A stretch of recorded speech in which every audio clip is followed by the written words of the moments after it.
Suzio è tornato e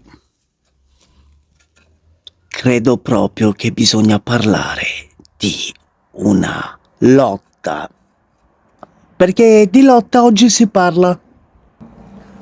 Ma quale tipo di lotta? Quale tipo di disciplina sportiva?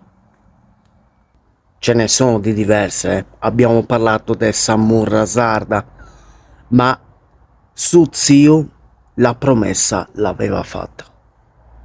Doveva parlare di Sistrumpa. Oggi parleremo di Sistrumpa.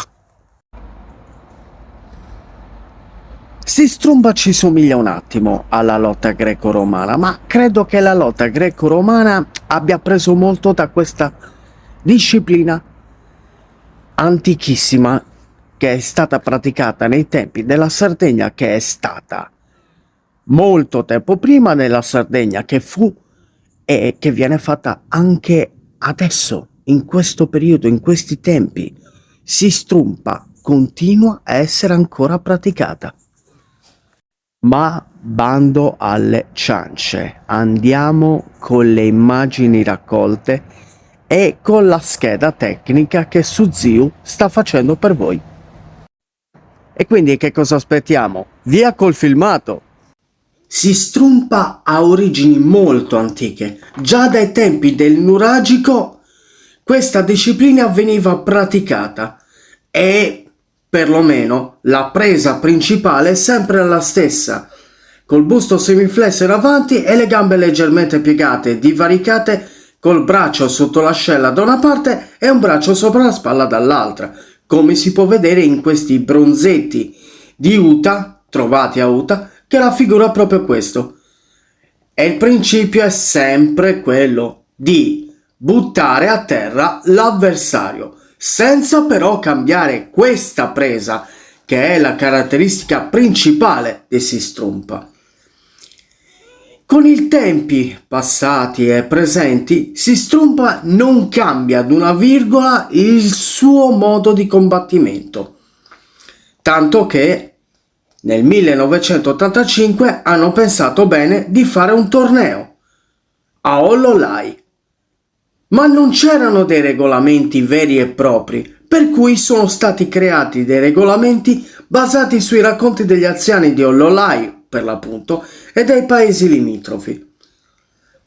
E col tempo poi è stato fatto molto dopo quel torneo del 1985 e infatti molte società affiliate sono nate a Oliena, Villagrande, Orsulei, Lanusei, Tertenia, Dorgali e Nuoro, ma ce ne sono molte altre.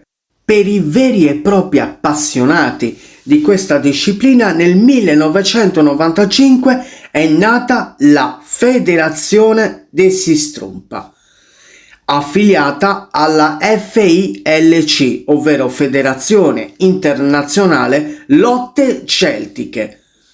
Insomma, questa disciplina può essere trasportata in ogni posto e può essere giocata e praticata in ogni situazione. Come succedeva in passato, Sistrumpa era un'occasione per ogni tipo di evento. Ovviamente adesso ci sono dei campionati in Sardegna che vengono preparati apposta con un regolamento specifico e ovviamente per tutte le fasce di età, anche per i bambini che imparano queste tecniche dai propri genitori o da persone preposte all'insegnamento di questa antica lotta che rappresenta per la Sardegna uno dei valori aggiunti. Si dice che anche il CONI voglia inserirlo davvero tra le varie discipline da portare alle Olimpiadi, ma come si suol dire, chi vivrà vedrà. Insomma, per farla breve, Sistrumpa ora è riconosciuta come disciplina sportiva ufficiale, anche se non aveva bisogno di questa ufficialità. In Sardegna Sistrumpa è legge, quindi altro che carta canta, occhio canta.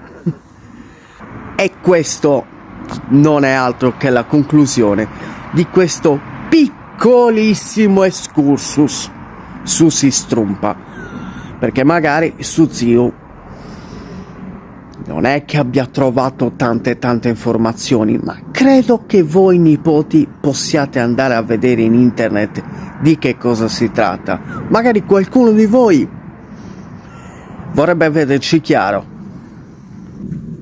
Un ringraziamento va a tutti quanti voi per la vostra pazienza e a Cristian Sessini che tanto tempo fa mi aveva chiesto di parlare di questo argomento.